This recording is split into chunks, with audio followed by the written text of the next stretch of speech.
Yo, yo, yo. Welcome to NS9 Live. I'm your host, Anthony DiNardo. With me, of course, we have Jim. We have Ty.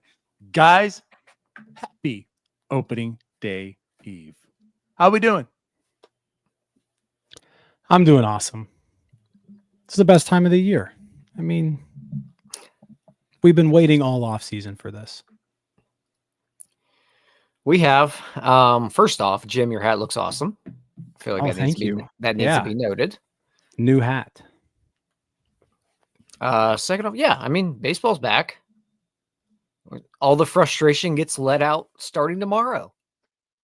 That's right.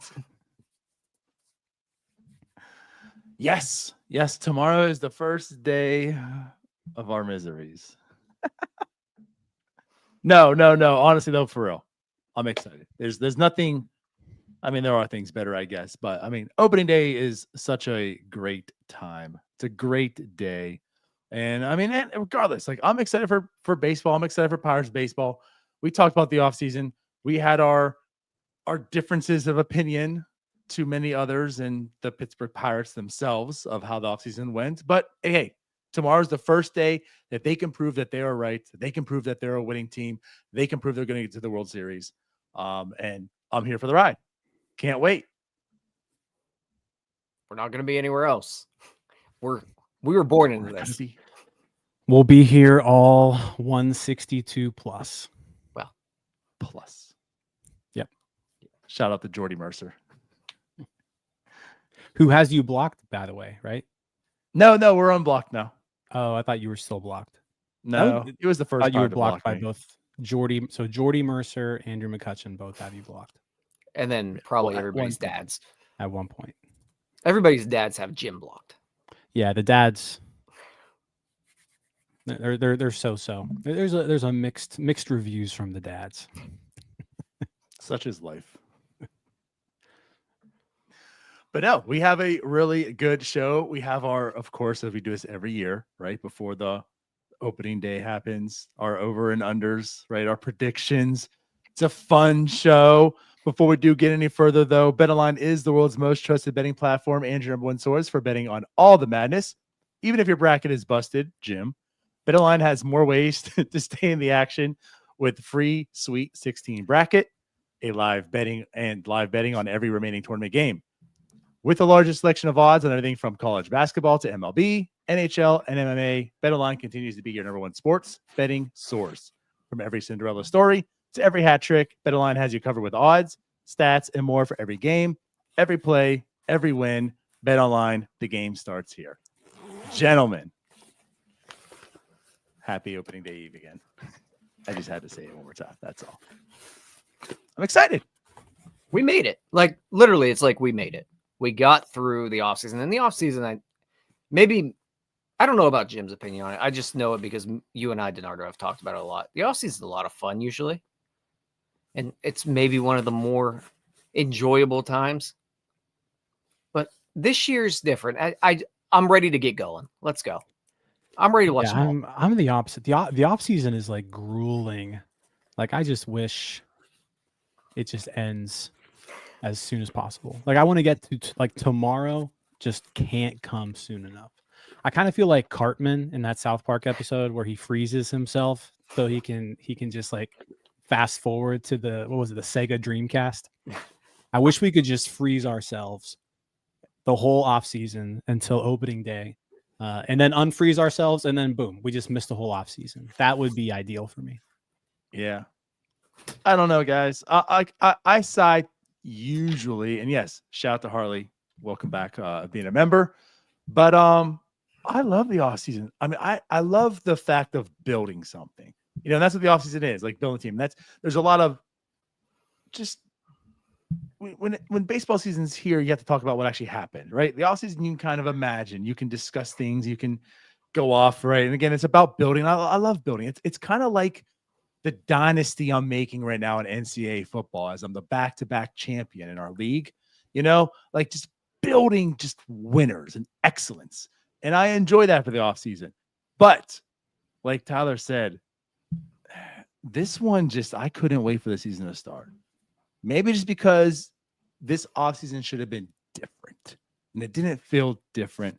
Because of that, I was just turned off from it. But alas, we don't have to worry about that anymore because in hours, it's opening day. Because you started it with the NCAA issues. I put that right in the middle. Well, you know what? I'm excited to watch some baseball. Very much so. So, fellas, do we want to get into it? Do you want to talk about the first? Let's get into it. All right. So it has been announced. You know what? Pirates did do something different. They announced the 26-man roster today. We expected tomorrow at 3:59, but they did go ahead and announce the 26-man roster today. We have it for you. We're going to discuss it a little bit here. But before we go into the roster, let's talk about some of the moves that people aren't on the roster. Of course, Jared Jones. So, Greg Brown apparently was on the Fan yesterday, said some words. We put out the quote. Right? It's not looking good. It's going to be out for a while. And then it was confirmed, Noah House put out there, and we put out the quote again, that he is not going to be throwing for 6 weeks. So all in all, like what Greg Brown said, I mean, it's pretty factual, you know? It's not good. He's out for 6 weeks. It's not like he's going to be back in 15, 20 days either. He's not even throwing for 6 weeks, which then means you're ramping up. I mean, we're talking probably 2 months from now, probably a minimum, very, very, very minimum that he returns to pitching. So, what's your guys' reaction to this? It's not good news, obviously. It's not the worst news in the world. That's the big thing. It's not what I think everyone kind of expected with Jared Jones, because I think, to say the words, we all thought Tommy John. You get a second opinion, everyone immediately goes, he's going to get a zipper here. So not having that at this point, I think, is a positive. Being out 6 weeks, that turns into 2-3 months really quickly. I think we're still looking at midsummer by the time he's back. But not having a surgery right now, obviously, I think is a positive sign. Again, not good news. It's still a longer term type of deal, but it's probably as best as it could have been. Jim? Yeah, I mean, just to kind of, this is the direct quote from Todd Tomzik today. Shout out Noah for transcribing this. But yeah, so I mean, just to kind of lay it all out there. After collaboration and a second opinion with Dr. Keith Meister, he did confirm the original findings that Jared did sustain a UCL sprain to the right elbow. Now, what's most important here to understand is through current clinical exams supported by imaging, the ligament is stable. So what that means is conservative management was recommended. It's been recommended that he will not pick up a baseball for approximately 6 weeks. He will continue to have serial imaging and be evaluated by the medical staff daily. As long as that continues to show the healing that we envision, he may begin a 2-handed plyo program in about 3 weeks' time, but that will solely be based on a physician's exam. So, I guess, yeah, I mean, it's a bummer that he's not going to be on this team opening day, but 36 hours ago, I was completely under the impression, and I was completely just ready to say Jared Jones isn't pitching at all in 2025 and most likely half of 2026. So this is good news for me, right? I mean, it's not ideal, right? He's still going to be missing some time, like you said, Tyler. Like, I mean, if he's not picking up a ball for 6 weeks, if he's not throwing for that long, he's not pitching on a major league mound until probably mid-June at the earliest. So you're still looking at 2.5 months of missed time. But 2.5 months of missed time means there's 3.5 months of Jared Jones pitching Major League Baseball if all goes well. And that's 3.5 more months than I thought he was going to pitch before. So good news for me. It means that he's going to be here the majority of the season, hopefully. Obviously, with a strain like this, or with a sprain like this, there's always risk that it could eventually tear later. But I think you got to look at this as, like, for the immediate impact, it's good news. I mean, because again, we've been talking for a week now that Jared Jones isn't pitching at all. And now there's at least some hope that he is going to pitch a little bit. So yeah, I'm taking this as a, optimistically cautious approach to this. That hopefully, we get 14, 15 starts out of Jared Jones, which is 14 or 15 starts more than I originally thought. Yeah, I mean, that's like the rational way of putting it. I hate to say this is good in any way. I mean, I get your understanding and reasoning of it, right? I hate to just use the term good for this, but it is better than I expected, because you're absolutely correct. I mean, behind the scenes, we're talking about, we're probably have to get a Mercy podcast ready, get stuff ready to show this is happening. Yeah, I think we had a graphic. We already had a graphic ready. We had a graphic ready. Like we had the thumbnail ready to go for like when Tommy John was announced. All right, let's go live. Let's talk about this.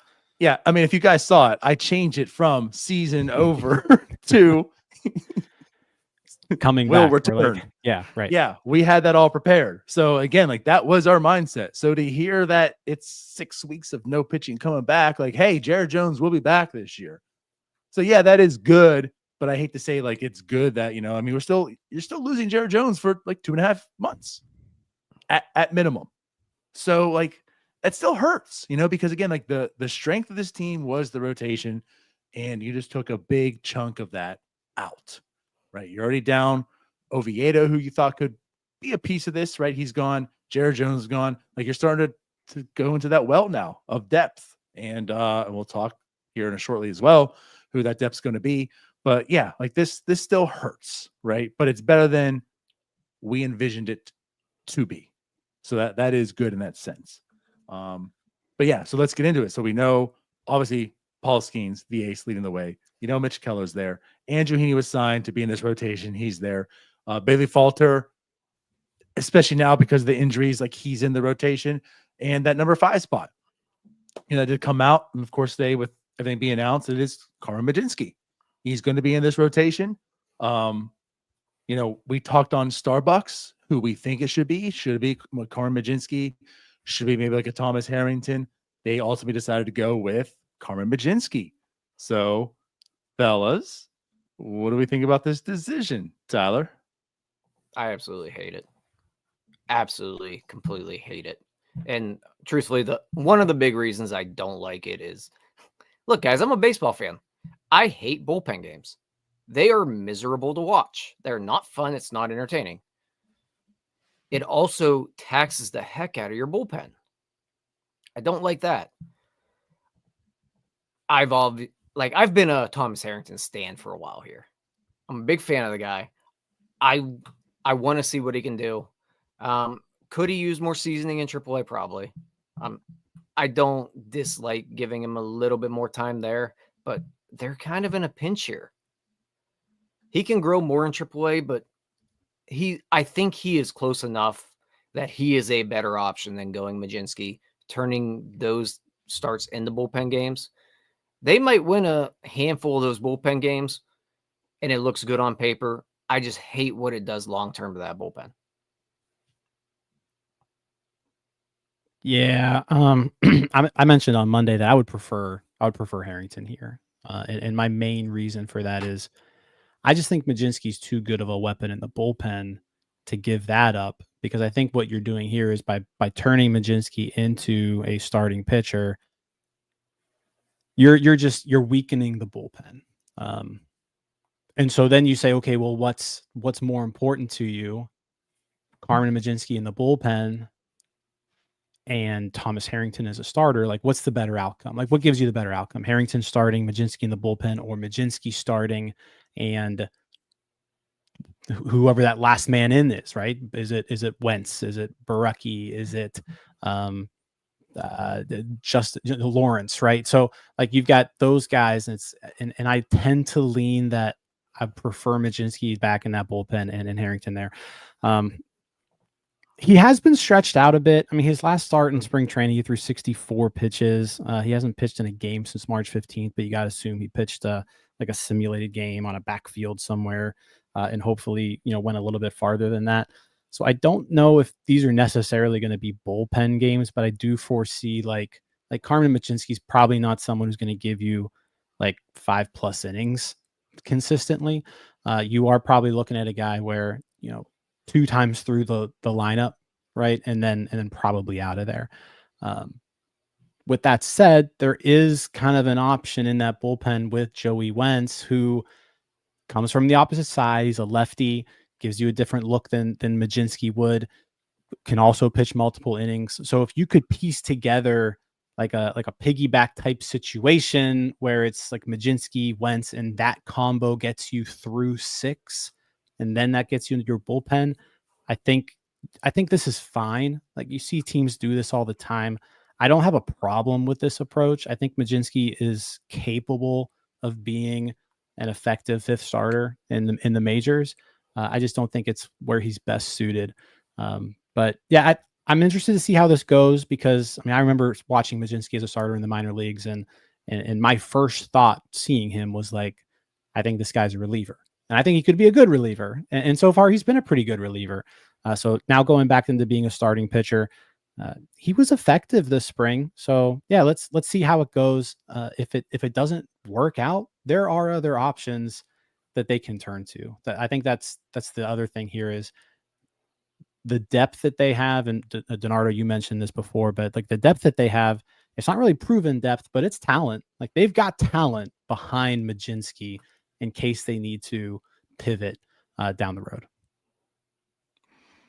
Yeah, I kind of said my piece on Starbucks, but just to kind of reiterate it, I'm just not that sold on Mlodzinski being a starter, ultimately, right? Now, like Tyler said, the bullpen games, and I think maybe like ultimately like the first few, it might maybe get more of that vibe, but he's being stretched out. Of course, he'll get stretched out, so at least by the end of April, it's going to look like actual starts. At least he'll be given the opportunity to. And that's my next point, because that's just where it comes down to. Like, I think he is a weapon in the bullpen. He's been good. He's been solid. This bullpen needs a guy like Carmen Mlodzinski in there right now, right? So you remove him from a strength. You're removing him from being a bullpen arm, which he's good at. So you're weakening the bullpen by doing so. And you're putting him into a starting role, which is his weakness of the two. That's not where he's strong at. So now you're weakening the rotation by having him there. Now, granted, we talked about this on Starbucks, and what did Thomas Harrington do on his start against the Phillies? Well, he got crushed. Right. So it's not like he really backed us up here. Thanks a lot, Thomas. But anyways, like, I feel more confident in Thomas Harrington being a starting pitcher than I do Carmen Mlodzinski. It's not that I'm so worried about bullpen games. I'm just so worried about Carmen Mlodzinski being a starter. Carmen Mlodzinski seeing the lineup for the second time and him not being effective, and then turning into this air quotes bullpen game because he only lasted 4 innings because he couldn't get through. Does that make sense? It's not so much a bullpen because he's a reliever. It's a bullpen because he's not that good of a starter. It's going to be bullpen games, dude. Like, they're basically whether they call them bullpen games or not, they're bullpen games. And that's what I want to come down to. Like, I don't see him being an effective starter. So therefore, it's kind of whatever. Now, like I said, ultimately it's a 5th starter because of an injury. It's not going to be long-term, and there are reinforcements coming. I mean, at one point it might be Thomas Harrington, or at one point for sure, it'll be Bubba Chandler, so like, good things are certainly coming. This is a short, finite amount of time. Now, it could be 2 months though, and that's again somewhat of a problem. But just for now, I'm okay with it. I would much rather have Thomas Harrington because, again, he's just proven he's a solid starter, and I think he could do it. Yeah, it gives me like Juan Nicasio vibes. Whereas like Juan Nicasio he would have been solid in the bullpen, and I feel better with Juan. I think I felt better with Nicasio. Yeah. But I think he's fine. Like, as a 5th starter, I think he's fine. But again, it's not, if it's in a pinch, okay. A month or two, I don't love this at all. We've seen what Mlodzinski does in the minors as a starter. It wasn't good. we thought, and heck, last year around this time, I think we were complaining up a storm because he wasn't making the opening day roster in the bullpen. And here we are now. He's going to be in the rotation. So it's a better fit, I think, in the bullpen for him. I think we all agree with that. I just think there's better options for the team here.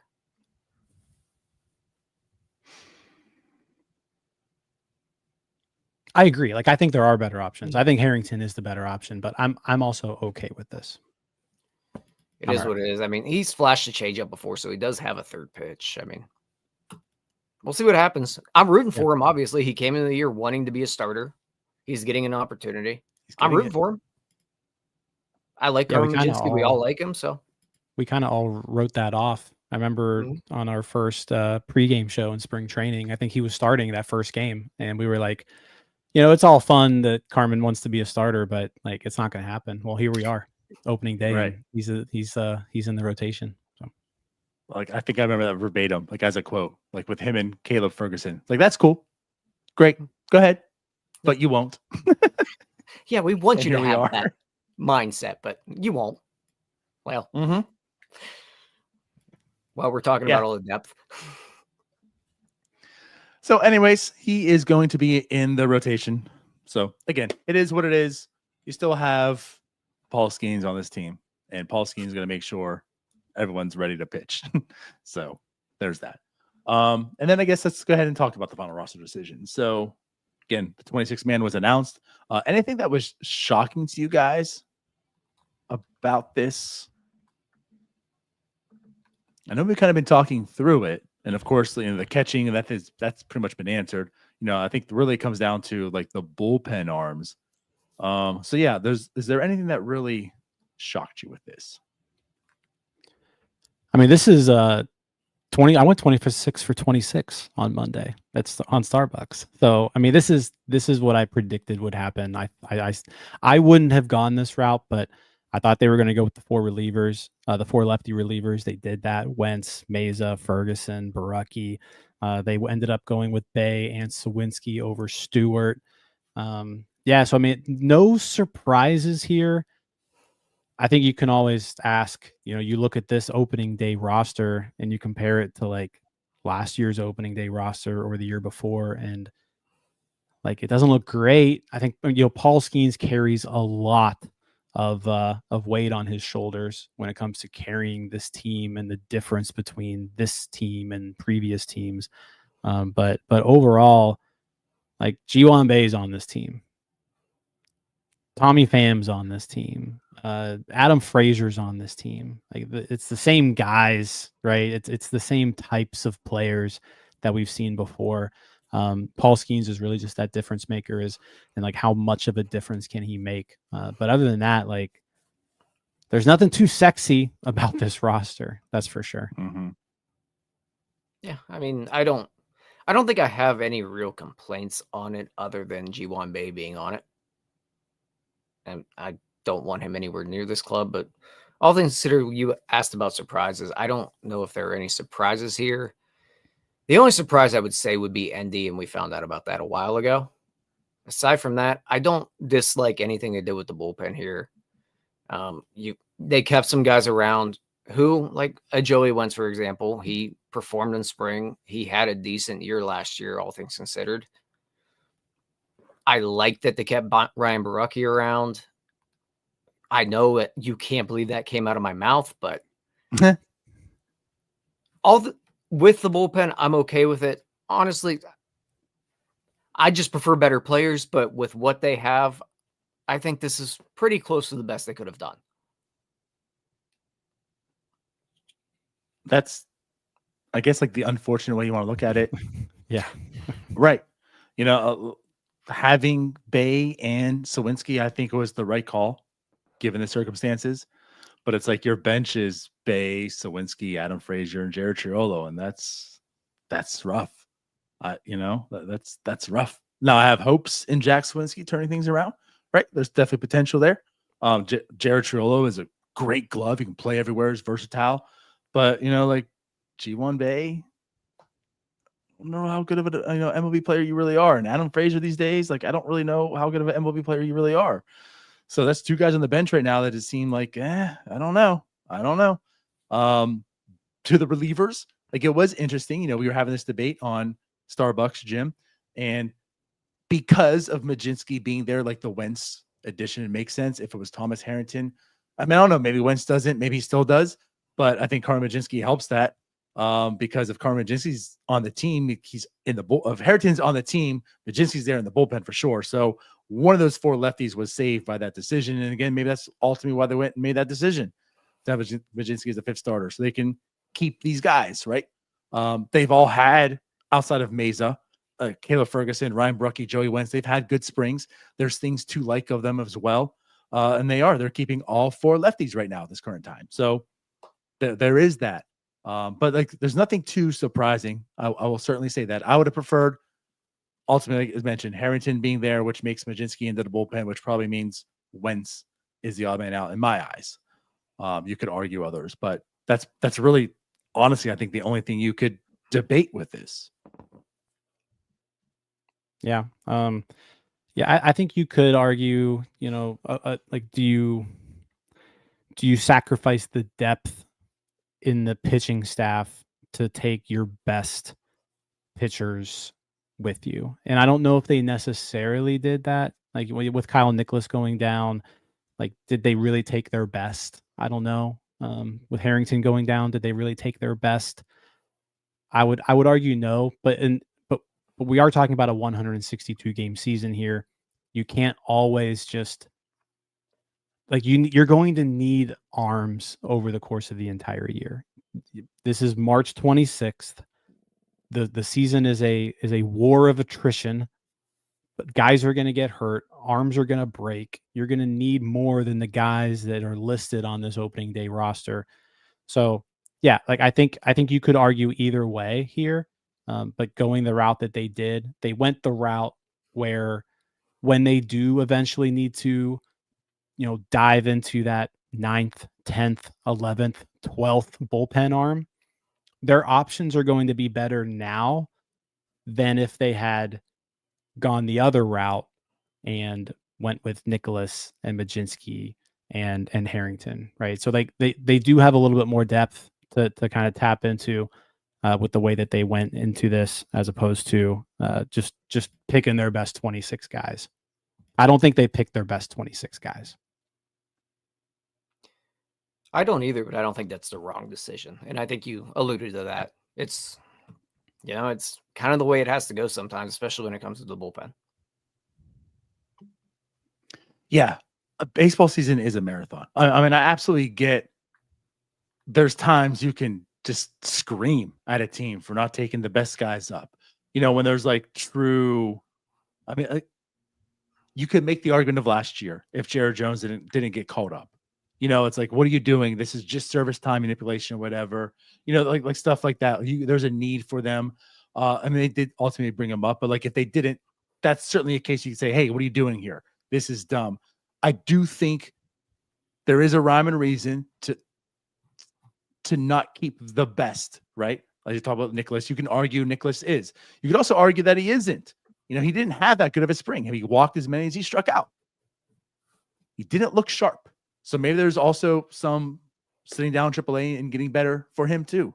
But even if you think he's better, guys, if you take out, well, I guess let me just double check here because I know Rowdy was one of them. I think that's the only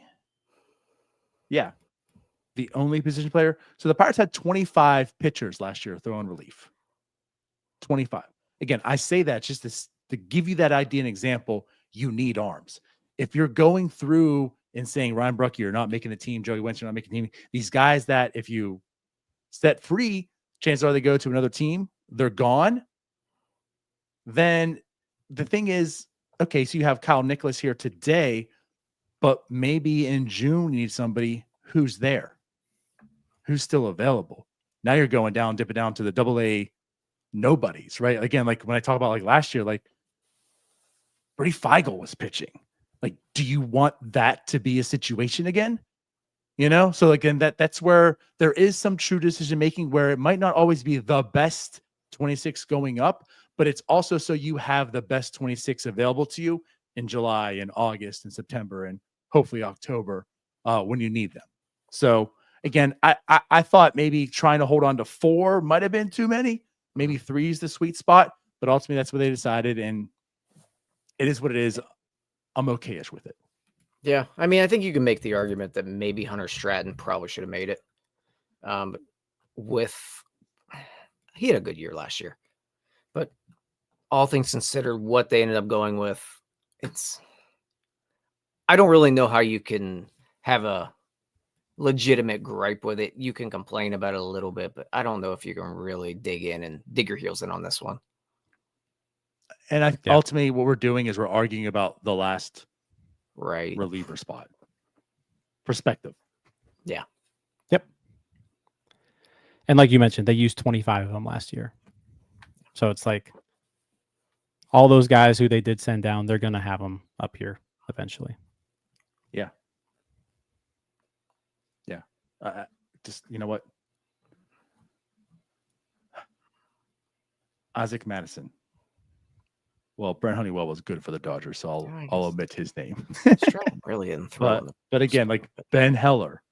Remember those Ben Dalton Heller? Jeffries. Remember post-game shows after Ben Heller outings? Yes. Brady Feigl. Like these are names that pitched last year. You want to have some depth. You want to make sure you're keeping it, and it's good depth. So by doing this, where's Kyle Nicholas? You can argue that, but you know what? Maybe by July and August, you don't have Ben Heller pitching. It's okay. That's a good thing. Yep. All right, cool. Anything else about the 26-man roster we want to discuss? Let's get into the fun part. Before we do though, I'm gonna just to plug a couple things while we've got everybody here. If you haven't yet, hit the like button, hit the subscribe button. Make sure you hit the bell too. The bell's very important. You're not going to want to miss a post-game show this year. We've doubled the amount of sandwiches we're giving away. So hit the bell. And even when we lose, we might be giving away something on a couple games, couple occasions. It's a little teaser for you guys. So you're not going to want to miss any time we go live. So make sure you hit that bell. All right. Continue. Let's do this. We got our over and unders, guys. You know what we do. We all take turns. We each have five stats, numbers, whatever it is, to pick an over and under from. We ask the other 2 to do. You give your answers. That way we have 15 in total that are presented. We each, of course, choose 10. Jim, we do know, has one back-to-back. I'm not sure if it's back-to-back-to-back, nor do I care to find out. If you want to find out, Jim, you can find out and prove it, but I'm not doing that research for you. I know it's back-to-back. You have to prove me wrong. I'm saying it's back-to-back-to-back. I don't have... No, that's not how it works. You're not in this... Yeah, I'm right until proven wrong. That's how it works. Yeah. Who's the one that counted up how many we got right? DiNardo. So no, wasn't you, DiNardo. Definitely wasn't. It was definitely Jim. Yeah. Even with him cheating, I still won. What do you mean cheating? You count the votes. I think we need to hire Ethan. You've got all the power. Track this for us. So even with you counting the votes in this rigged contest, I still win. Time after time after time. Jim, you won last year, so I'll give you the honor. We know how we do. We just go around the world here. Who goes first? I'll go first. I knew it. This son of a bitch. I'll go first. All right. Let's start off with the number 1 prospect in the organization. Bubba Chandler. Does Bubba Chandler make his first major league start before or after June 6th at noon Eastern time? You're even throwing in time. Eastern time. With June 6th, noon Eastern time. Has Bubba Chandler made his first major league start? Before or after? Where do they play June 6th? It's a home game against the Phillies. It's a Friday night. I hope there's like some major storm coming and they got to like put the game to like 10 o'clock in the morning. Yeah. Can I ask why you picked noon? Like that's because it's a time in between the two games. So like if he pitches on the 5th, it's before. If he pitches on the 6th, it's after. That's why I picked noon. Yeah. Should have just picked like 3 a.m. I could have. Could have. You want me to go or you to go to Nardo? Well, I guess I go first because I guess we're running around. So I am going to say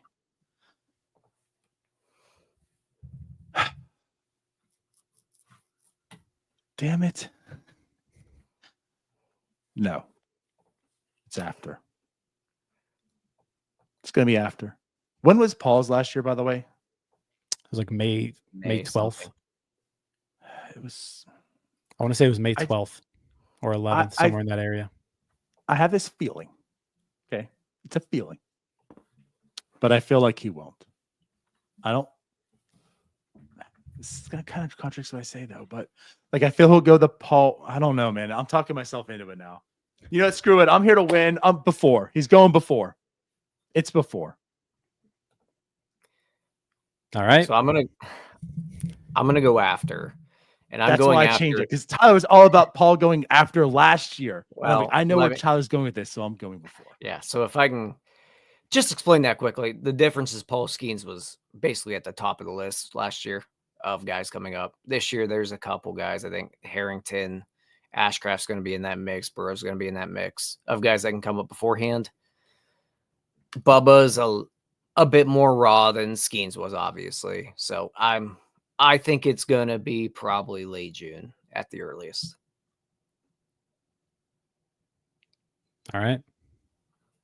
We've got our first split. I like it. My turn. Your turn. All right.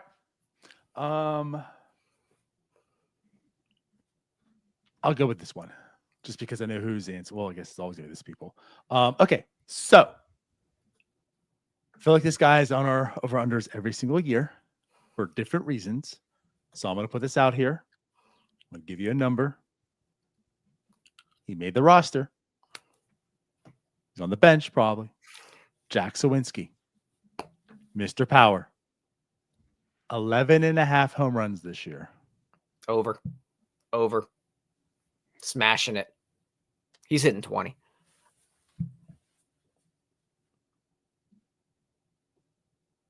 '25 All-Star, Jack Sawinski, DiNardo. We're talking about prime Juan Soto here. No, I think Jack bounces back. I think Jack responds really well to the new hitting coach, Matt Haig, and he gets a good chunk of playing time. Again, he's on the opening day roster. He's going to get his playing time against right-handers, I think. And yeah, I'm going to go over. You said 10.5? 11.5. 11.5. I'm going to say over. I would have taken the over on 15.5. If he can get 350, 400 plate appearances, I think we can get to 15. Question is, can he? That's what it comes down to. There's nobody else coming up. He kind of has to. Yeah, Like, I mean, there's not really an option. There's G1 Bay. No, in all reality, I do like Jack this year. I don't know why. I got a vibe on him. Strikeout rate went down last year. We've seen what he's done. I'm all aboard the 2.5 WAR Jack Sawinski train. I think he's over 2 this year with WAR.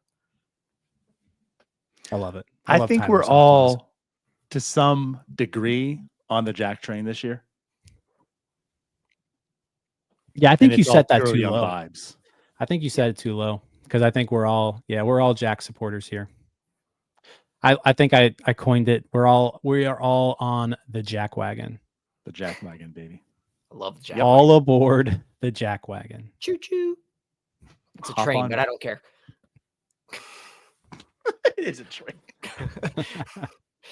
The jackwagon train. There it is. Love it. Cool. That's how you're up. All right. I'll throw one off the wall about not one of the main guys. Let's go with starting second baseman Nick Gonzalez. Nick Gonzalez, a 310 weighted on base average. I believe last year he was around 306. 307. Yep. 307, around there, yeah. Mm-hmm. So you're saying over under 310? Over under 310 weighted on base average. I think Nick Gonzalez took a nice step forward last year, and I am expecting him to take another nice step forward this year. And that would include increasing his WOBA by at least 3 points. So, yeah, I'm going to go over.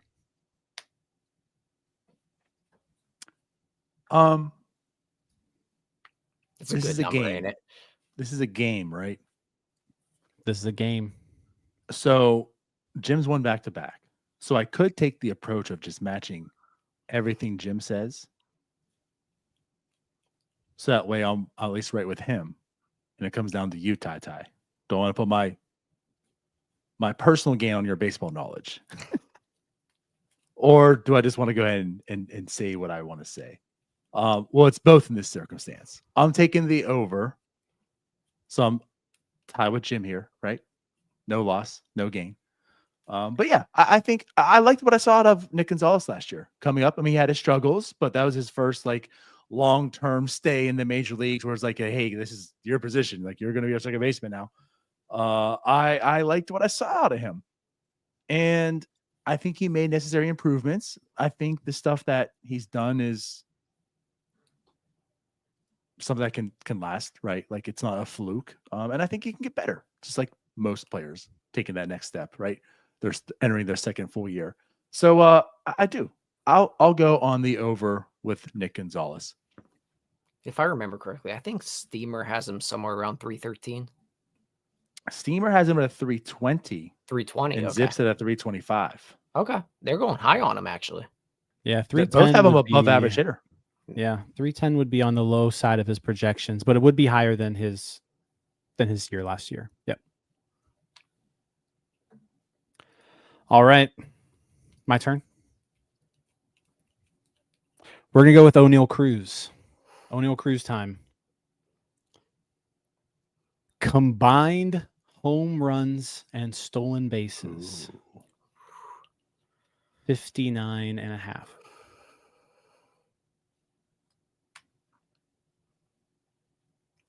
You want me to go first here, or you want to go? Under? I go first here. Okay. So, I was on Bucko Banner earlier today. That episode will be out. I don't know when. Adam Scott, you can tell the world. I don't know when it's out. But I was invited, and we talked about the season, and they asked me to give a bold prediction. So I'll state my bold prediction within this. My bold prediction, this isn't too bold in this sense, but I do think O'Neal Cruz is going to have more stolen bases than home runs this year. I do. And my bold prediction is O'Neal Cruz will have 40 stolen bases. Now, I'm not saying he's a 30-40 guy. Like I said there, I feel he's probably more of a 25 home run guy. But I find and feel that 40 stolen bases, it's a bold prediction, but I think it's there. And hey, if he's a 40-25 guy, that's 65, Jim. So I can't take the under and not stand on business here. So I got to take the over. I'm a man of my word all the time. All the time. I'm taking the over on this for 59. It's at least 59.5. Yep. Okay. So Tyler. So I had O'Neal Cruz on my home run over under here. I had his net set at 24.5. I think he's around 25 this year, I think, home run wise. What a good number. I don't know if we can get to 35 stolen bases. That's tough. I think he can. I just don't know if he'll run enough to do so. I think O'Neal Cruz does have a really good year this year. I'm still going to go under here. At that rate, you're talking about a 30-30 guy. I don't know. I don't know if we can get there. I want him to get there. I think he has the capability to do so. I just don't know if we get there. If he has 58 of them, I think that's a great year. John in the comments says, I think he puts up a 25-40 season, but 59.5 is too much. 25 plus 40 is 65. I just did the math for you.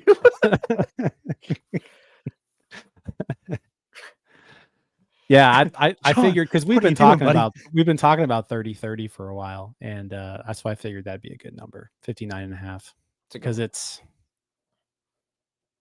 all depends. I mean, it depends on both. For sure. All right, so you two split again. Hey, I'm 2 for 2 on split decisions. I love that. Sorry,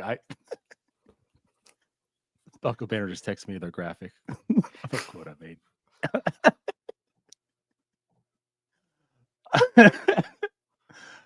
All right, my turn. Yep, your turn. Okay, let's do this. Pitching side. Who is this guy? So we keep asking. We like him. We like him. Who is he? Shows us these flashes. Can he put together a full year? He's dropped the cutter. Jared Jones is gone now, so a little bit more pressure back onto him. Is this a season that Mitch Keller kind of really puts it together and shows who he is? So my question to you guys, ERA. Now it's not the number he had that one year where he looked really, really good, but better than the past 2 years. He's been over a 4. So that's what I'm putting it at. Basically, is he going to have a 4 ERA or not? So start with Tyler. Over and under a 3.999 ERA.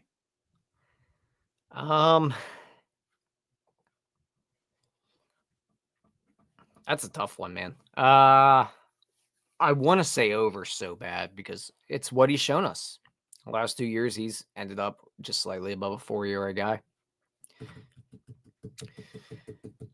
I'm going to buy the Mitch Keller hype right now. And there's not much hype around, to be honest, to buy. So I'm going to buy low on it. Maybe we get to like a 3.9 ERA this year. I think it's very, very possible. They got enough. They have some arms in the bullpen now. Maybe he doesn't have to eat as many innings. And he doesn't have to be thrown out there for 7 innings when he's already given up 10 runs. So that might help him. That'll shave off maybe a 1/10 of a run or so. I'll go under.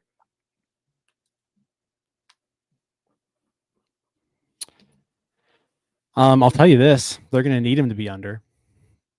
Like, if the Pirates want to have success this year, he's going to have to be a big part of it. His career ERA is 4.59. Obviously, that's taking into account a few of his early years where he was kind of all over the place. 3.91 in 2022, 4.21 in 2023, 4.25 in 2024.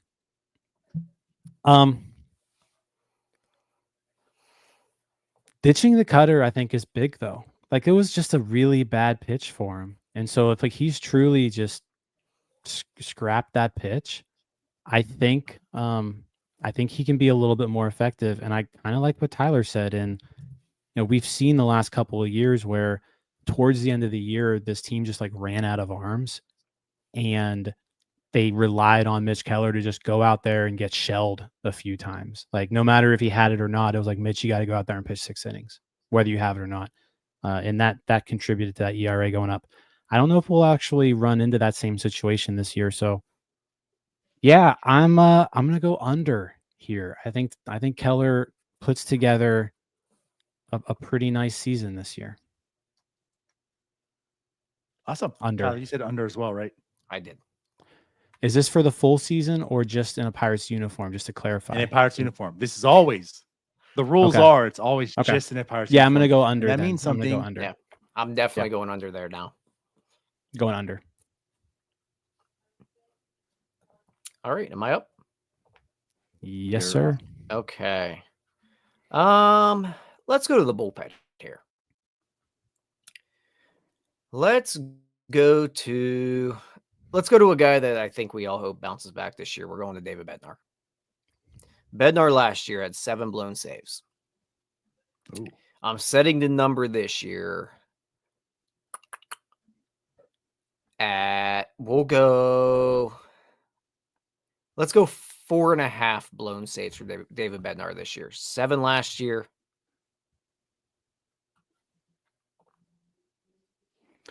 Yep, there I go. Yeah. So in his 4 full seasons as a closer, 2 blown saves, 4 blown saves, 3 blown saves, 7 blown saves. So over would mean he didn't get better, at least not substantially. Under would mean he's back to all-star Bednar, sort of. 4.5.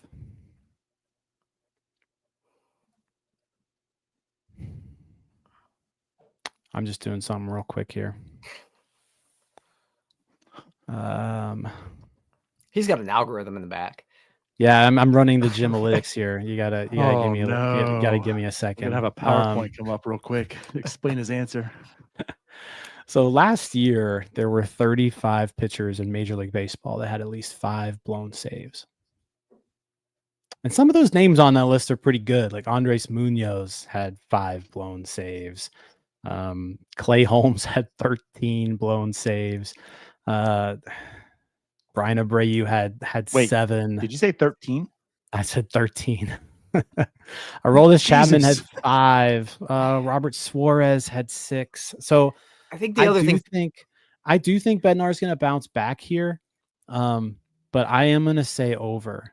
But like barely. I think Bednar has a better season, but I think he's going to be given enough opportunities to where like he's going to get a few blown saves in there. So I'm going to go over. Yeah. And like when you're starting to go that route, so I'm glad you got the leaders.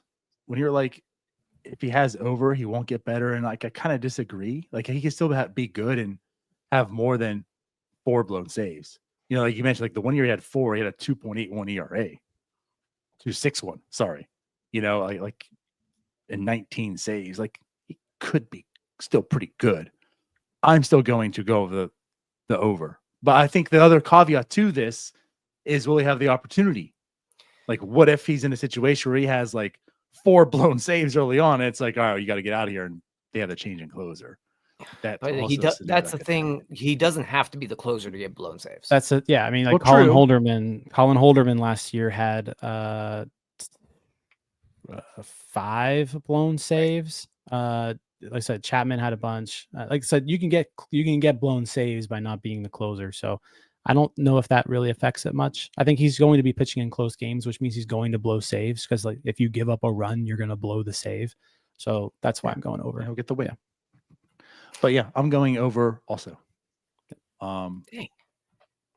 So me and Jim. That's a good number, though. That is a good number. I had it originally set at 5.5, and I'm like, that seems a touch high. I think if you would have gone 5.5, Tyler, I would have gone under. Okay. But I thought 4.5 was a little That'd have been better. That Yeah. would have been better, though. You think so? I thought 4.5 was a Yeah. better number. Okay. I mean, it was a good number. It's a good number. All right. Is it my turn again? Yep. Yeah. All right. Tommy Pham, over under 0.5 ejections in a Pirates uniform. 0.5? 0.5 ejections. I heard you. Pirates I heard the uniform. last part. 0. I just want to be clear. Yeah. So can I smash the over? You can. Yeah, absolutely. Over. Okay. Yeah. On this Pirates team? Yeah. Over. Tyler? So I'm trying to see how many times he has been ejected recently. Don't need to. Over. There was that fight that he got last year. He got in a fist fight. We do that here. But yeah, 0.5. Like, does he get ejected from a game this year, basically? I'm going to run my own Gymalytics here, as in I'm using Google. You know what? I'm going to go under here. And for no reason other than the fact I don't think he's here long enough, because I don't think he's going to be good enough to be here long enough to really get ejected. I'm going to go under, and you know, we don't see ejections that often anymore. Not like they used to be. I'm going under. Tommy Good number Pham there, don't Jim. care. No, we don't. Tommy Van don't care. I can't wait to win my first over and under tomorrow.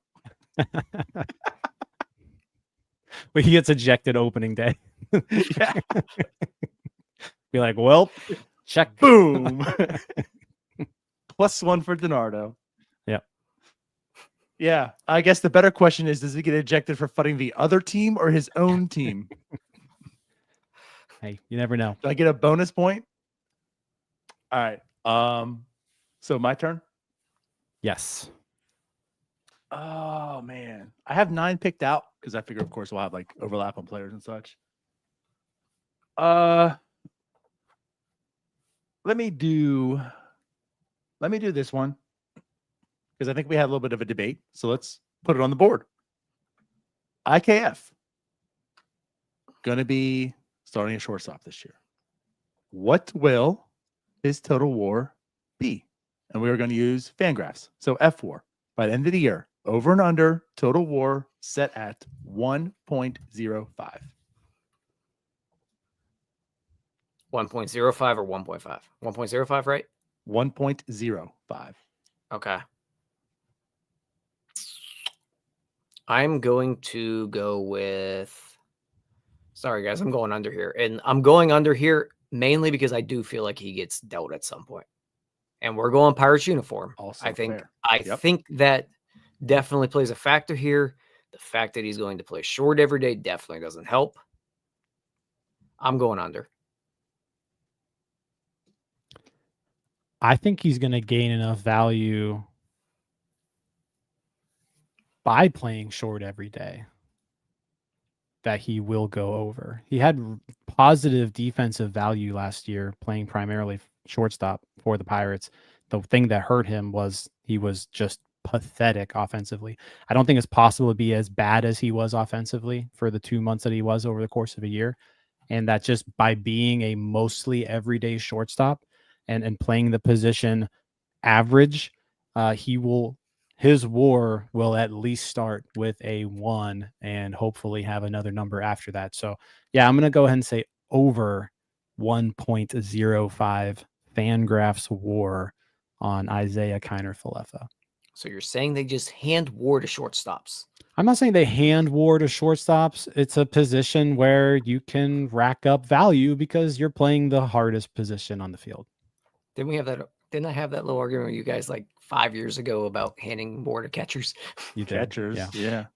I think you said something And like then- catcher WAR doesn't count. I've said a lot of things in my life. All right, cool. So you guys differ. But that's where I We're was split. going. There's a few that I have that in a Pirates uniform could matter, and IKF could be one of those as well. All right, you're up, Ty. All right. I'm going to flip this bad boy to Endy Rodriguez. I believe Endy had a 30% caught stealing percentage 2 years ago behind the plate. I'm going to set the number here at 27.5% caught stealing percentage for Endy Rodriguez. I think the average in the major leagues is somewhere between 26 and 27. So how good is Endy behind the plate? You said 27%. 27.5% caught stealing percentage. And also, how quick are these pitchers to the plate? So he was 30% in 2023. In the minors, though, in 2023, he was 14%. Now, that was also back when the rules were different in 2023. The pickoff rule wasn't in effect. The larger bases weren't in effect. So you saw where in the minor leagues where those rules were in effect, his percentage was lower than the major league. So just based off of the rule change from the last time we saw Endy Rodriguez in the majors, I'm going to say under. So it's He's no looked good fault to behind the him. plate It's just spring. yeah, under. The arm looks good. You know, like I don't think I'm worried so much about the arm. But that is an aggressive number. It's like average.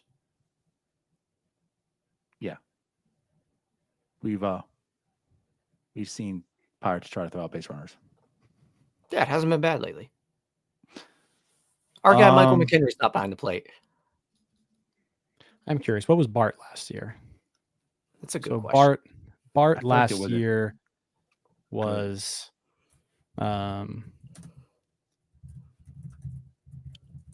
Bart was 18%. Whew. Maybe this is a little aggressive. Maybe. Or maybe Joey Bart's just not that great behind the plate. Joey Bart's also not that great. But also defensively. Yeah. And that's what I'm saying. Like, Andy does look good. Well, John is bringing up a good point here. The rule changes. I'm going to go under. That's fair. The rule changes do make things a little different. Yeah, I think without the rule changes, interesting too is kind of like Joey Bart. Like, I know that's his percentage, but small sample in like the grand scheme of things. Andy will have like a small sample, so it also will come down to kind of like opportunity as well. Like, it could be weird in that way, but I'm still going to go under.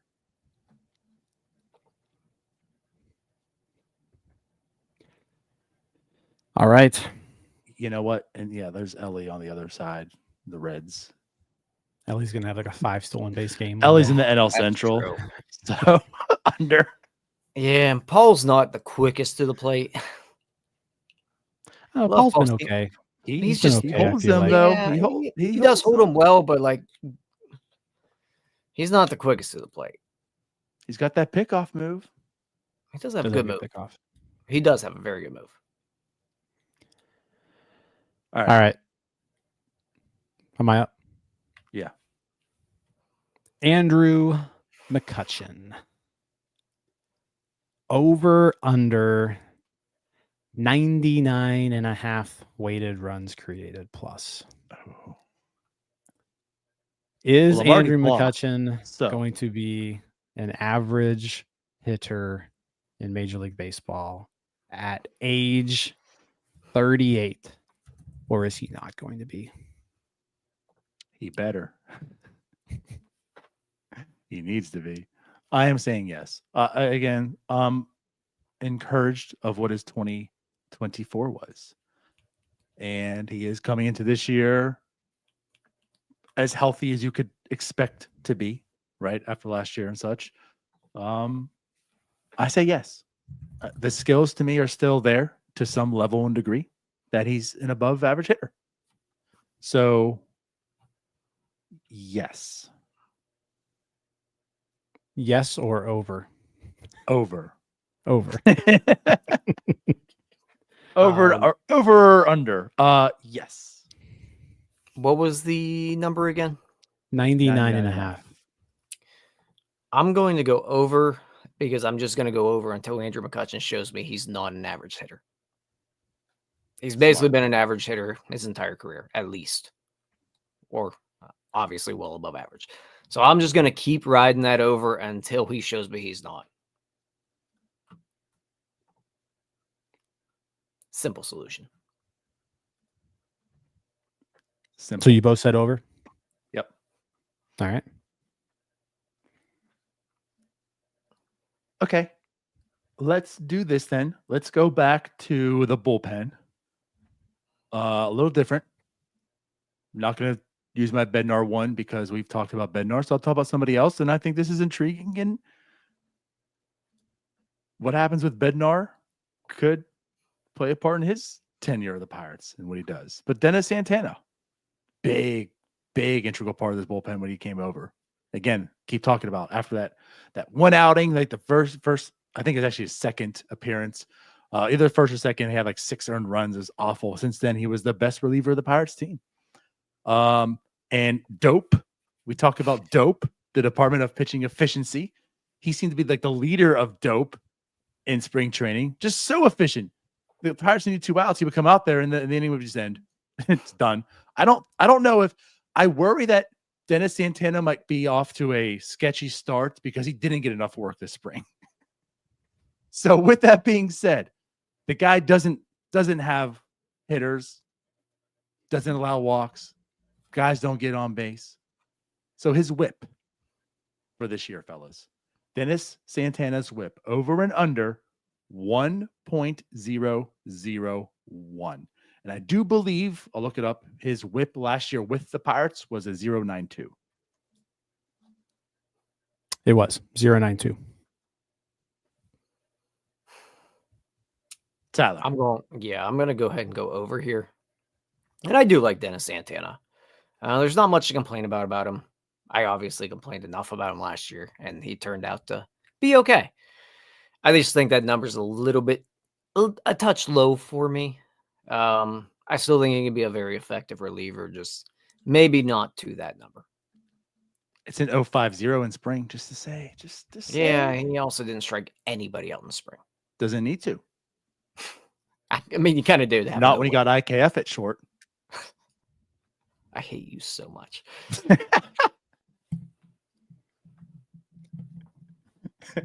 You said 1.01.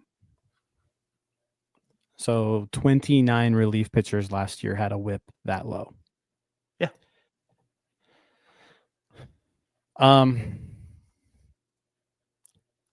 I gotta go over. I still like Santana. I think he's going to be a good piece in this bullpen, but I think it's a little unfair to expect him to like repeat what he did last year with the Pirates. Like he was doing things last year that he's never done in his entire career. And, you know, it was over a decent sample size. It was 44 innings, but then it was also just 44 innings. He's got another 180 innings out there where he was not that good. I think he's a little bit in between what we saw last year and what he's been in previous seasons. 1.01 is, I think, a little bit too aggressive. So yeah, I'm going to go over. I think he's still going to be good, but that's a pretty low number. Like if you're there, you're among one of the elite relievers in baseball. And I don't think he's quite to that level yet, but I think he's going to have a good year.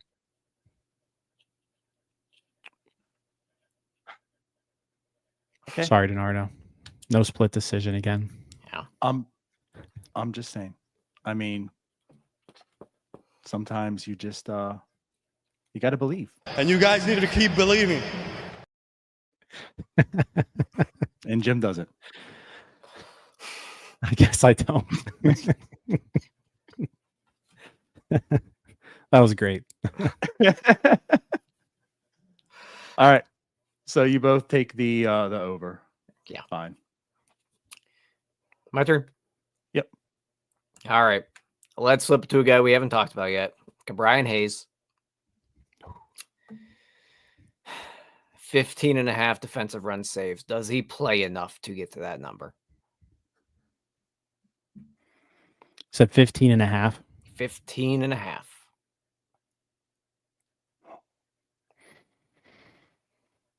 He has done that every single season except last year and the shortened 2020. I do think he gets enough innings and playing time that he's on the field at least more than he was last year. You just hope. I mean, he kind of has to be.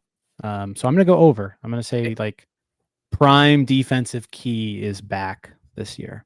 In all reality, it's does Brian Hayes play enough question? Yeah, and that's essentially what it comes down to. So like it's like if he can play 115 games or more, he's probably hitting this number. Anything less than that, it's going to be a bit of a stretch. Yeah, the back's a real worry. And we saw what the back did to him. He wasn't performing offensively, but also he took a dip defensively. So like you could see this slide in defensive run saves. If his back's not healthy, he's not that good of a defender. I'm worried about Key. You know, like ultimately deep down, I'm worried about Key and his future and his career with that back. But so far, what I've seen, it looks good. Like he looks healthy. He looks fine. I'm not alarmed right away. I'm not saying, oh man, like that back's, yeah, we're in for the season. So like nothing right now is leading me to believe that Brian Hayes is going to have a year like last year, at least health-wise. And really, if health-wise is probably the reason he's played as poorly as well. So if the health is good, he should also have better numbers ultimately. So I am going to go the over as well because nothing is alarming me to make me feel like I need to hedge and go under on that. So That's a good number, though. We could betting both on be the health. wrong. Yeah, we could both be wrong there. okay. My turn. So my Yep, last one. Yep. All right. Well, as we all know, Brian Reynolds is prego again. Brian Reynolds and his wife are prego. Baby's due in June.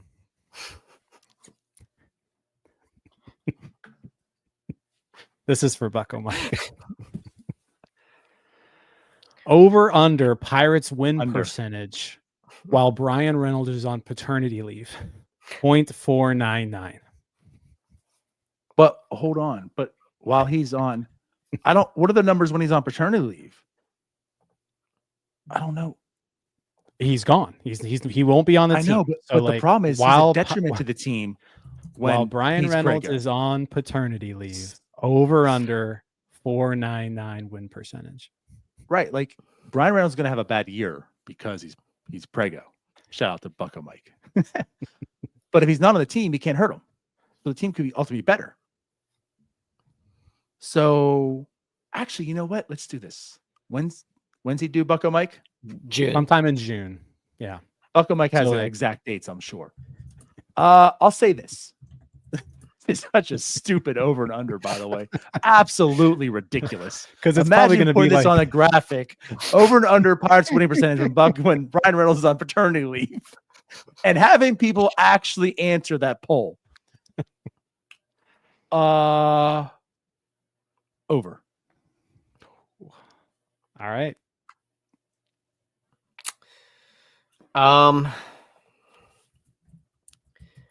Dang it, DiNardo. I also wanted to go over because I went 14-12 in June last year.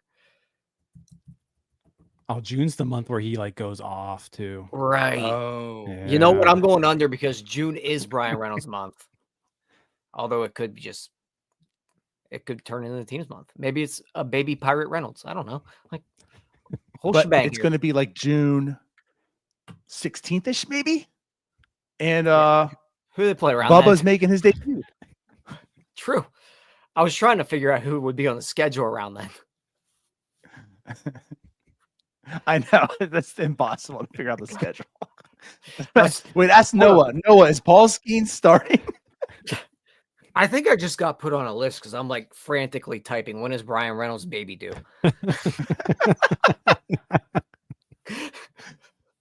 The cost of showing up at his house. Okay.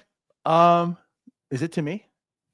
Well, no. So you So- said over. DiNardo, you said over. Tyler, you're I'm going under. going under. Okay. I'm going under. This is a very serious topic, you guys. What? Hold on. Is it possible? What if they split? Then it's 500. It's over. So Which is over.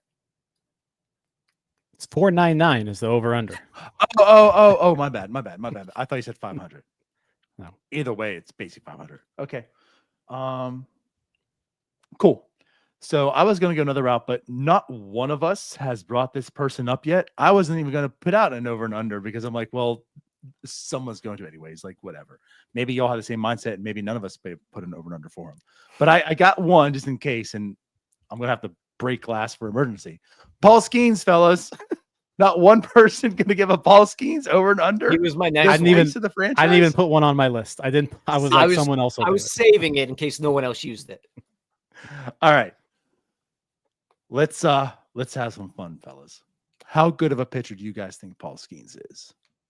Last year, Tariq Skubal led all pitchers with 228 strikeouts. Are we Is about Paul to have the same Skenes that number? dude? 228. Skubal had. So I ask you, Paul Skenes, over under 228 and a half. So my number that I have on my list right here is 225 and a half. You had this for your over under? Yes, I had 225 and a half. Yeah, my man. And I was saving it in case you didn't use it here. I was going to use it next. It's funny how we Oh. both have the same mentality Yeah. for everything. So in all reality, he probably has to throw somewhere around 180 innings to get to that number this year. 180 to 190. And I think you can do that. I'm going to take the over. Let's get a little frisky here. Let's take the over just because. That's going to be a tough number to get to. That's a lot of strikeouts. Tyler, get I'm inside taking that it. wagon and toot that horn. Toot toot. 228.5 is the number. Correct. Look at that face. That's going on the graphic. I don't believe he'll hit the over, but I'm taking it anyhow. Yeah, so I'm thinking he's going to end up somewhere around 215 to 220. So I'm going to go under. I don't think he's going to get the innings. I think he'll end up somewhere around 170, and he'll strike out around 215 to 220. So you don't believe in Paul Skenes. He'll lead the National League in strikeouts. Can I say that? He'll lead the NL in strikeouts. Chris Sale had, I think, 227. Okay. Well, Chris Sale's not going to do that again. I love how Jim just stays level-headed through this entire thing, and then we get to like the win total, and it's just like super optimism. And you guys need to keep believing.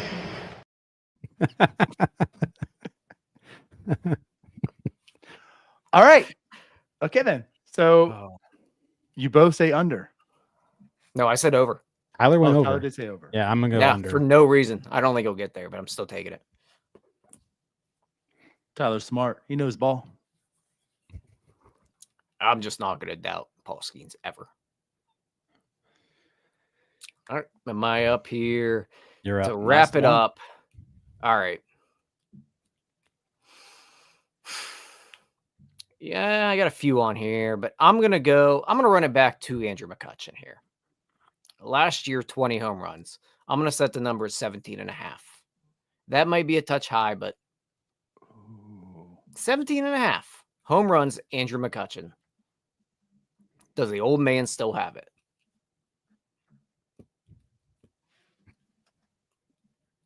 I'm going to go under just because I think what's going to ultimately end up happening is he's going to get less plate appearances than last year. And that'll affect it. So I'm gonna go under. So that's a good number. Like I think he's gonna end up somewhere around like 17, like 15 to 17. Like he'll probably be in the 15 to 18 range.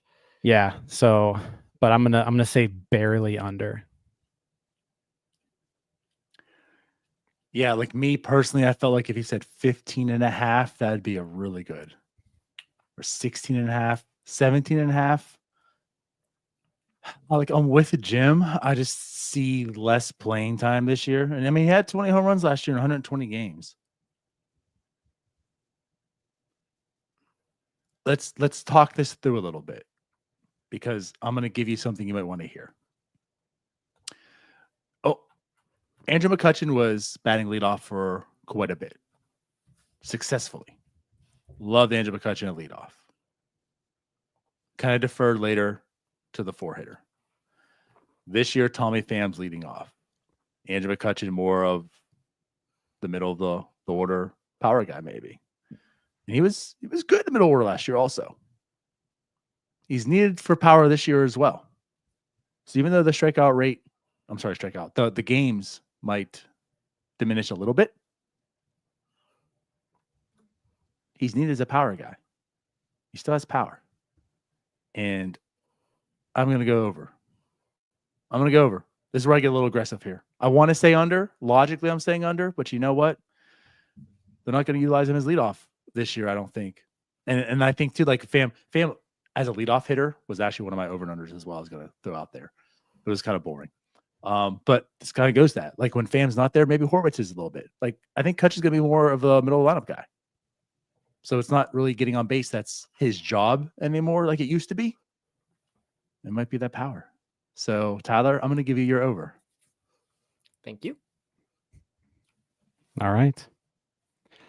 That does it. Hopefully that we had a record keeper there who that wrote all that down.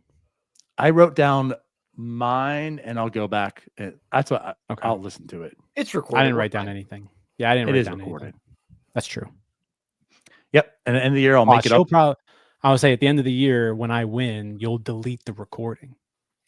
Hey, run the I transcript told through you that I ChatGPT all won. day. You have to prove me wrong, Jim.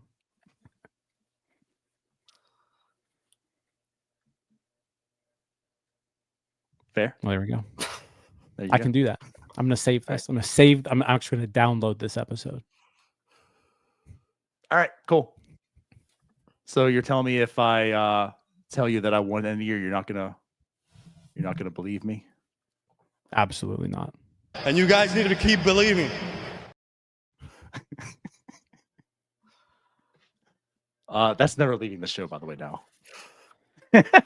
Wow. All right. So that wraps up our over-unders. Hope that was does fun. Well, I guess, yeah, the over and unders for the players. So let's talk about our predictions. What are the Pirates Let's going do to it. do this year? What is our wins prediction, fellas? We have, for everyone, if you don't know, if you're watching right now, go on to Twitter, Instagram, BlueSky, TikTok, Facebook. Every one of our apps out there has this going on right now, our wins challenge. Go ahead and state your wins there. It's your chance to win some NS9 merch at the end of the year if you're correct. Right, we'll have the drawing like we do. The winner get a choice of some like Jim's hat and the NS9 merch store, which, by the way, I'll go ahead and talk about here in a second as well. But we have a drop coming tomorrow. We have some NS9 merch coming your way that we'll have out there. But yeah, go ahead and do that. We have it going out there. So whatever your favorite or all the socials, put your win totals there. But yeah, let's start. What are the Pirates going to do this year? How many games are they going to win? And I am going to start with Jim. I'm sorry. I'm going to start with Tyler. Let's do Tyler this time. That works. So last year I think I said 74. I got laughed out of here. Everyone called me stupid because I didn't think the Pirates were good last year. Turns out the Pirates were not good last year. I do not think they've gotten better. We are thankfully going to watch one of the best pitchers I've ever seen throw baseballs every fifth day, which does help that. I'm going to go with my number this year. I think 78's my number. Maybe a slight improvement here, just kind of a rounding error from last year. I don't think they've gotten better, but maybe enough things go their way. They win a couple extra games. I don't think they're a playoff team. I think if things go right, they could get there, but too many things have to go right to get there. 78's my number. It's another year below 500. I'll go next because this is how it plays out. It's Tyler, me in the middle, and Jim on the other end. So I'll let him save his 90 wins for a second here. But Tyler, I disagree. You are stupid, but you almost nailed the win total last year. So congratulations. What's crazy is my reasoning is like much the same as last year. Like there's a lot of variance with this team. Things can click for a lot of players, and this team could be good. And things could still be very, very bad for some players, and things could go wrong. And Jared Jones already out for 2.5 months already. There's been our bounce back. There's a lot of opportunities and ways that this team could be a 76 win team again. I do think they got better than last year. It's not because they went out and ensured they did. It's just that they dropped some of the complete dead waste on the team. When you look at right field, it was like -2 WAR. Look at first base, it's a -1 WAR, right? Like Tommy Pham isn't that great of a player, but just having Tommy Pham improves right field by 2 wins. Horwitz, the wrist injury, like I don't know. I don't know what he's going to be, but I'm confident that he can be better than what first base was last year. I know Tyler's shaking his head about Pham, but hey, if Jack Swincy's the guy you're talking about, there you go again. Is this Groundhog Day? We had the same conversation about Rowdy Tellez being a competent first baseman last year.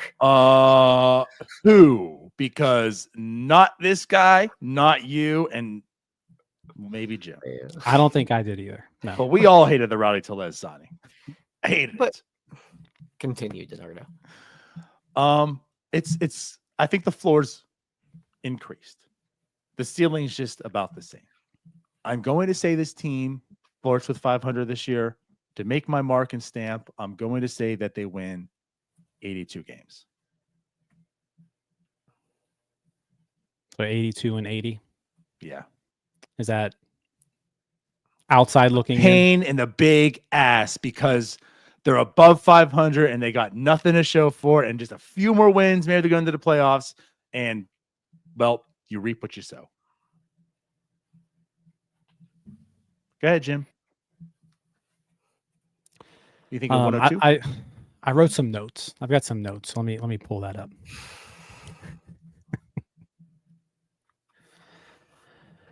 Do you hear that, guys? Because I don't hear anything. There's no buzz about this team. There's no hype about this team. It's just Jim made all a joke. quiet. It's all quiet. It's the kind of quiet, actually, that makes everyone say these are just the same old Pirates. But it's always the calmest before the storm, you guys. Because while nobody's going to be paying attention these first couple of months of the year, something's going to be brewing on the North Shore. And by the time the leaves turn in the fall, the city won't just be watching. It's going to be going ballistic because your 2025 Pittsburgh Pirates, they're going to go 86 and 76. They're going to win the NL Central. But wait, there's still October. PNC Park is going to be packed, standing room only, blackout crowd. 2013 is going to be like an opening act to this. Paul Skenes said he's tired of 2023. He didn't grow up dreaming about cheering from the dugout while Cueto drops the ball. He came here to top that moment. He came here to give Pittsburgh an October that doesn't just echo through the ballpark. He came here to give Pittsburgh an October that echoes throughout history. And Andrew McCutchen, this isn't just his last ride. He's writing the final chapter of his legacy. By November, Cooperstown's not going to be a debate. The statue order, it's going to already be placed. The city's going to be waiting, not just to believe again, but to finish about this team, to finish what that 2013 team started. So keep sleeping and keep doubting about this team, you guys. Because when this happens, when this team erupts, the city's going to erupt. Watch out. Make sure you keep some PTO time for this fall. All right. Because you're going to need it in November when this team is marching down Grant Street. And you guys needed to keep believing. Did he leave? No, he didn't. I hate this man so much. Buckle banner, cue the graphic. Oh my God.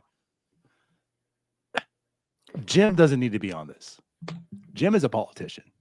The guy's so full of shit. So speaking of this fall, do you guys want an invitation to me and Margot Robbie's wedding? Because if we're just making shit up, me and Margot Robbie are about to get married. Yeah, I want to have fun. I want to be there. Oh, Jimbo. So I respect it. Actually, I don't, because I know Jim doesn't believe it. I've done 162 shows with that man, I feel like, last year up into this year. And I know he doesn't believe it. But you got to believe. You got to believe. The thing is, you got to believe it's your turn. Like, that can happen. It's part of the variable. It's part of the variance of this team. Like, it could happen. But I just don't see it. I don't see it. So we have 78, 82, and 86. Is that what you said? 86 plus a World Series title. Yeah. Oh, naturally. Yeah. Right. You got to believe. It's Bucktober, baby. We should have just logged off right there. You can't hear about it right now. You can't see it right now, but it's coming. Why?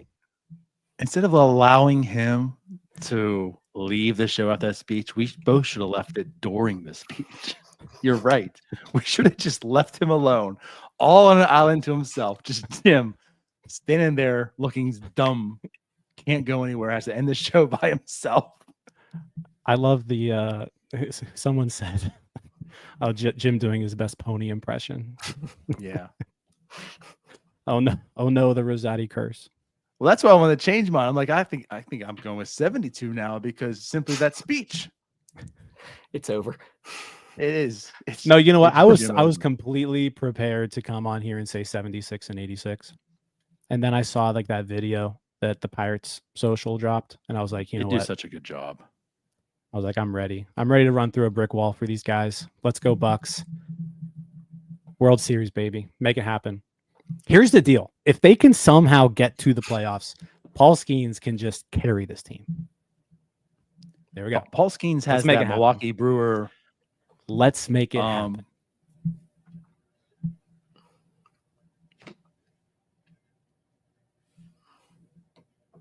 Never mind. I'm terrible with names. You all know. CC Sabathia? Sabathia, yeah. There we go. He's got that Sabathia run in him for sure. He will just take this and it's mine. Area. That's Sabathia, also why I was gonna say it, but I Bumgarner. didn't Yeah. actually. So I'm glad you brought up now the over and under on the strikeout rate or strikeouts, total strikeouts. Yeah. Come September, Paul's pitching like every 3 days, guys. So chill. He's gonna hit that over. Very true. All right. So before we get out of here, do we want to talk a little bit about this upcoming season and stuff that's happening? It's an hour 30. Holy shit. We're long. All right, let's make this quick. So yeah, tomorrow's the first game. Manny Brothers is back. North Shore 9. I'm sure you've heard about it, but if not, we are giving away 4 free sandwiches on every Pirates win. So the Bucks win, you win. 2 winners each get 2 sandwiches. So like Jim said earlier, make sure you subscribe, hit that bell, know when we're going live. Your opportunity to get sandwiches for free. And if we do not win, yes, there might be some other giveaways we're doing this year. So tune in for that.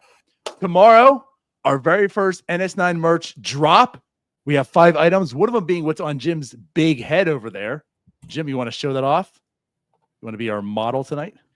I mean, I've been showing it off for 90 minutes. So That's not very modelish like. Come on, man. Show us your stuff. Give us a little strut.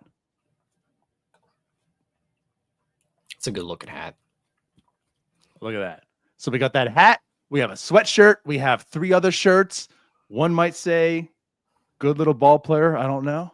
But yeah, that will be dropping tomorrow. We'll have the link. We'll have it all out there. It's only going to be live for 72 hours, 3 days. So if you want it, get in before that's all gone.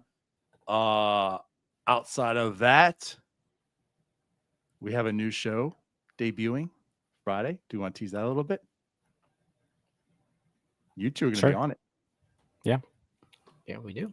Pirates. Tyler's like, oh yeah. Oh yeah, we gotta do that. In See, about Tyler, 10 you're hours. an idiot. Pirates catching coach Jordan Comedina having a show with him this year. So the first one will debut this Friday. So that'll be fun. And then He's gonna tell us why Andy Rodriguez will throw out 30% of base stealers. boom. Anything else we have, guys, that we want to talk about and discuss? no, I'm We've just done so excited for much. tomorrow. First post game show. I hope it's electric in here. Hopefully, we're giving away a bunch of sandwiches this year. That's what I'm excited about. It's Sammy Day. Let's Skenes do and it. Sammy Day. Let's get out of here then. We will see you all tomorrow after Paul Skenes takes his power team 1-0. 85 more wins till Jim's right. Or at least he thinks. And I win my over and under when Tommy Fan gets ejected. First inning. All right. we're out. He's going to lead off the game and just get ejected. All right. Let's get out of here. We love you all. We appreciate you all. We'll see you guys tomorrow as mentioned. Bye-bye. Peace out, Scouts. See you guys. All right, that wraps up this episode of North Shore 9. Thanks so much for tuning in. Whether you're listening on the podcast or catching us on YouTube, if you enjoyed the show, please give this video a thumbs up and don't forget to hit that subscribe button if you haven't already. It really helps us grow. And if you're listening on the podcast, a quick review goes a long way in helping others find the show. Plus, be sure to tell a friend about us. There's always room for more here in the NS9 community. And for those looking to support us a little more, consider joining our Patreon, become an MVP member, and get exclusive perks while helping us continue to bring you more of the Pirates content you love. Thanks again for all your support, and let's go Bucks.